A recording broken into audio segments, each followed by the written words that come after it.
નમસ્કાર દર્શક મિત્રો, અમારી ચેનલમાં આપનું ફરી એકવાર હાર્દિક સ્વાગત છે. મિત્રો, બુધવારે જયેષ્ઠ માસની અપરા એકાદશીનું વ્રત પડી રહ્યું છે. તો માતા બહેનો, જયેષ્ઠ અપરા એકાદશી વ્રતના દિવસે કરવામાં આવતો ચપ્પલનો ઉપાય એક એવો વિશેષ ઉપાય છે જે તમારા શત્રુઓથી છુટકારો મેળવવા અને સુરક્ષા પ્રાપ્ત કરવા માટે કરવામાં આવે છે. આ ઉપાય વિશેષ રૂપથી એ લોકો માટે લાભદાયી હોય છે જે પોતાના જીવનમાં શત્રુઓ, વિરોધી અથવા નકારાત્મક શક્તિઓના કારણે પરેશાન રહે છે. આ ઉપાયનો આધાર તંત્રશાસ્ત્ર અને લોક પરંપરાઓમાં જોવા મળે છે, જેમાં નકારાત્મક ઉર્જાને દૂર કરવા માટે પ્રતિકાત્મક સાધનોનો ઉપયોગ કરવામાં આવે છે.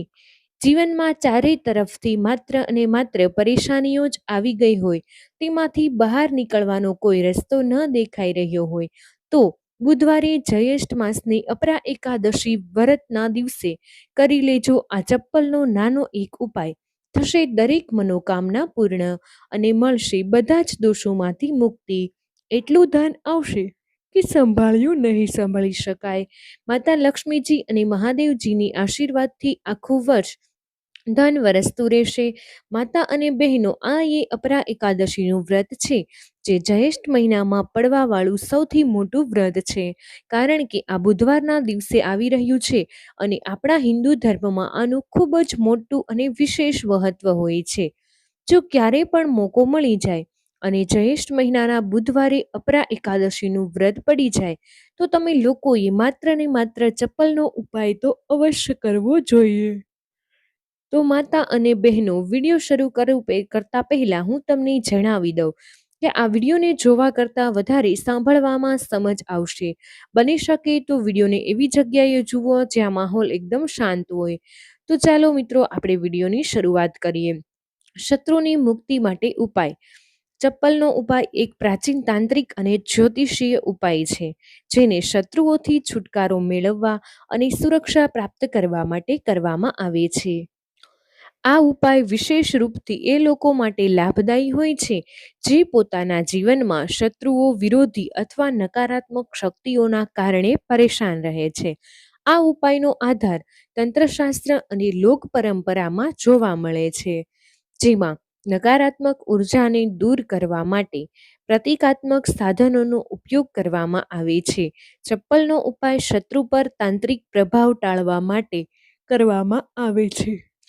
આ ઉપાયમાં એક વિશેષ વિધિથી પ્રયોગ કરવામાં આવેલ ચપ્પલનો ઉપયોગ કરી શત્રુની નિયંત્રિત કરવાના બાધાઓને દૂર કરવાનો અને પોતાની રક્ષા અનુસૂચિત કરવાનો પ્રયાસ કરવામાં આવે છે.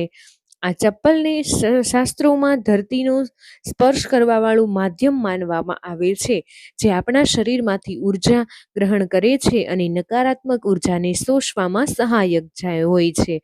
જ્યારે કોઈ વ્યક્તિની ચપ્પલનો તાંત્રિક વિધિઓથી પ્રયોગ કરવામાં આવે તો આ શત્રુ પર માનસિક અને આધ્યાત્મિક પ્રભાવ પડી શકે છે. ચપ્પલનો ઉપાય અસર કેવી રીતે કરે છે? તો ચપ્પલનો ઉપાય શત્રુની નકારાત્મકતાને તેની જ તરફ વાળી દે છે.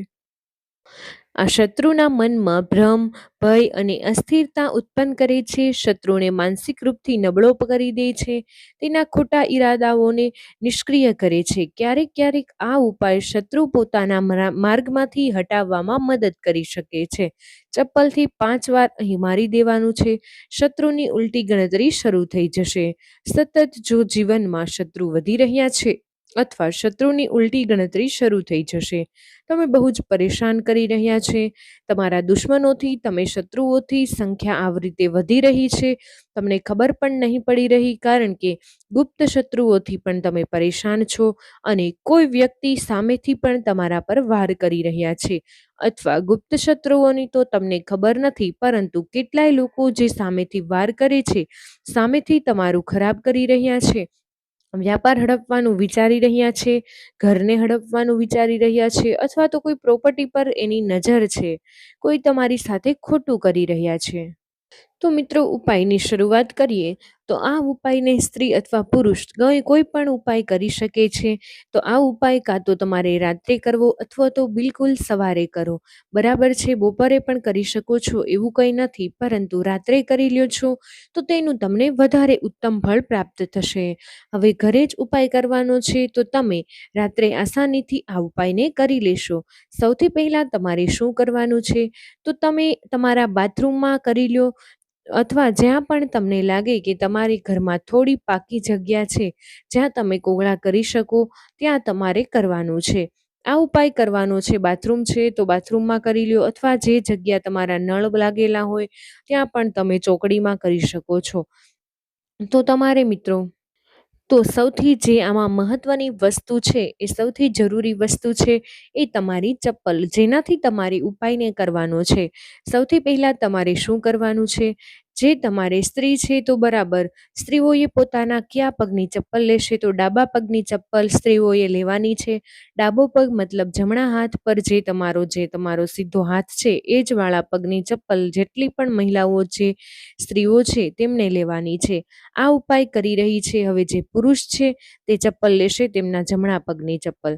જૂતું તમારી પાસે છે તો તમે એ પણ લઈ શકો છો. જમણા પગ એટલે કે ઉલટા પગની જે ચપ્પલ છે અથવા જૂતું છે તે પુરુષોએ લેવાનું છે.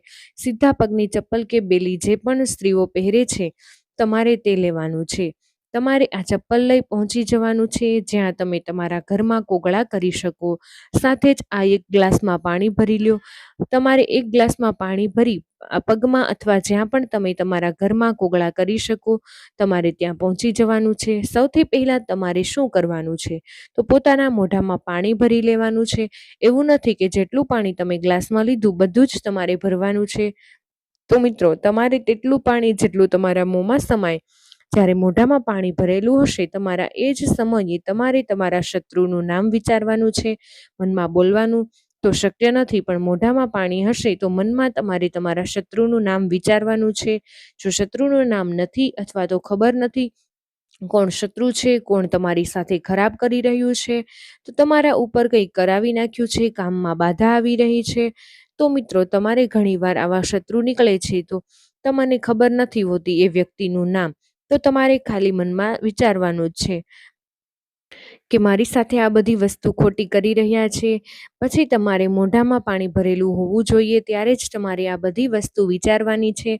આના પછી તમારે આ વિચારી એ 4 થી 5 કહેશો તમે શત્રુ જીવનમાંથી નીકળી રહ્યા છે, પરાસ્ત થઈ રહ્યા છે. હવે તમારે શત્રુ મારું કંઈ બગાડી નહીં શકતા, ભલે ગુપ્ત શત્રુ હોય કે સામેથી કોઈ શત્રુ હોય.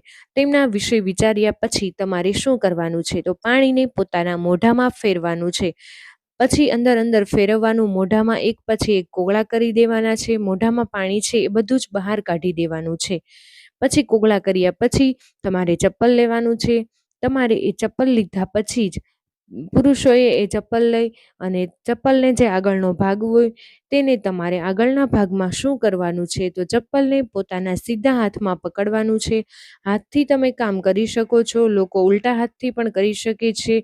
અડધાથી વધારે લોકો સીધા હાથથી બધા કામ કરે છે. લખવાનું હોય કે હાથેથી લખે છે, એ હાથેથી તમારે જ્યાં કોગળો કર્યો છે ત્યાં તમારે શત્રુનું નામ લઈ પાણી પર ચપ્પલથી શત્રુનું લખવાનું છે. લખેલું દેખાશે નહીં, કારણ કે ચપ્પલથી તમે લખશો, પાણી પર લખશો તે નહીં દેખાય, પરંતુ એવી રીતે વિચારી દેવી લખવાનું છે. નામ નથી જાણતા તો શત્રુ લખી દેવાનું છે. કોગળા કર્યા પછી તમારે શું કરવાનું છે, તો ચપ્પલને પહેરી લેવાનું છે. તમે જે પગનું ચપ્પલ લીધું હોય એ જ પગમાં ચપ્પલ પહેરી લેવાનું છે. પછી જ્યાં તમે કોગળા કર્યા હોય એ ચપ્પલથી ઝડપથી તમારે મારવાનું છે. પગને ચપ્પલ સાથે પગ નીચે મારશો એવું નહીં, ચપ્પલ ઉતારીને ચપ્પલ પહેરીને જ તમારે પગમાં પહેરી અને ઝડપથી 5 વાર ત્યાં પગ પછાડવાનો છે. શત્રુ બધી તાકાત તેના કરેલાને બિલકુલ નષ્ટ કરી રહ્યા છે. તો આ રીતે ચપ્પલથી 5 વાર તે સ્થાન પર મારવાનું છે જ્યાં તમે કોગળો કર્યો છે.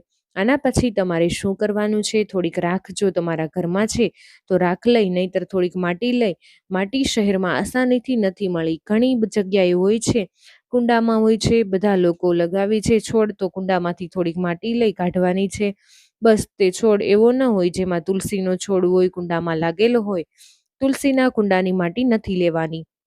તમારે બીજા કોઈ પણ છોડ લાગેલો હોય એમાં માટી હોય તો એ માટી લેવાની છે. પછી કોગળો કર્યો છે તમારા ઘરમાં, તમે જ્યાં ત્યાં ઉપાય કર્યો છે ત્યાં 2-3 ચપટી માટી નાખવાની છે. નાખ્યા પછી તરત કોગળા કર્યા છે ત્યાં પાસ કરી ઠરી 2-3 મગ અથવા અડધી ડોલ પાણી ત્યાં નાખી દેવાનું છે. પછી તમારે બધું સાફ કરી નાખવાનું છે. તો આવી રીતે ઉપાય કરશો તો તમારા બધા જ શત્રુઓ નાશ પામશે. તો મિત્રો, વિડીયો પસંદ આવ્યો હોય તો વિડીયોને એક લાઈક કરી દેજો. તમારા બધા જ મિત્રો સાથે વિડીયોને શેર કરી અમારી ચેનલને સબસ્ક્રાઈબ કરવાનું ભૂલશો નહીં. કમેન્ટ બોક્સમાં જય મા લક્ષ્મી અવશ્ય લખી દેજો.